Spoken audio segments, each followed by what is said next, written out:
as a market technician and using our TIPI trading system, based on this chart sa 1-day time frame, nakakakita na tayo ng TIPI red dot.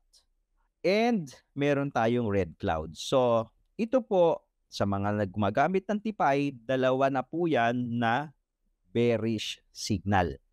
Bearish signal ha, dalawa. Red cloud, red dot, and may isa pa tayong inaantay, red candle. Wala pa tayong red candle na ino-overpower yung previous green. Wala pa yon. Meron pa lang tayong dalawa.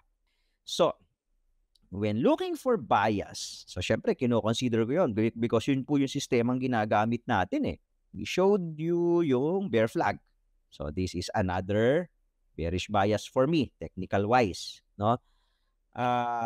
So, ibig po sabihin, if I want to go long, I will be cautious. Kasi baka tumulo. Baka tumulo. Or at the very least, since sa spot ako bumibili ng Bitcoin, hindi ako nagle-leverage, ang diskarte ko is I need to wait for buying opportunity.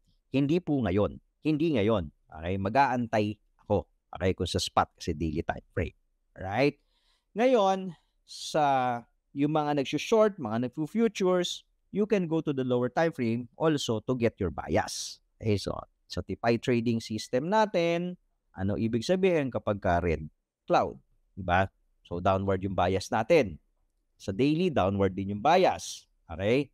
Sa 4-hour, ay downward. So, meron na tayong red cloud, red dots. Dami na yan, ha? Red dots, red candle. Ayun na, red candle in-overpower yung previous green candle. So, makikita mo rin dito sa market structure niya, may butas. May butas dyan. Sa 4-hour po ito, ha? Watch out for a possible double top McDonald's sa 4 hours. So, may invalidate po yan once we break the high. Ay, yung high po sa 4-hour is 94,248. So, we need to take out 94.5. Sabihin mo na. No? We need to take that out and dapat mag-register tayo ng higher high. Okay, so, usually, makikita mo yan, pwede mag-backdo. Pag nauntog, pwede kang tumulo. Sasaluhin ka ulit nito, ha? Yung parallel channel mo, yung bottom ng parallel channel at around probably 86,500. So, pwede ka saluhin naman ito. So, over the weekend, yan ang mga possible na maging galaw ni Bitcoin. Pwede ba tayo surpresahin ni Bitcoin dito at diretso tayo sa 100?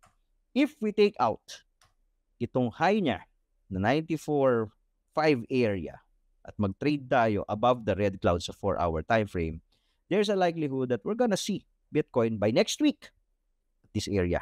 So, ito yung 100 na, psychological resistance. But as long as we are not trading above the red cloud, posible pa rin magpakita yung mga bears. Diba? Yung mga bears. So, yan po. No? So,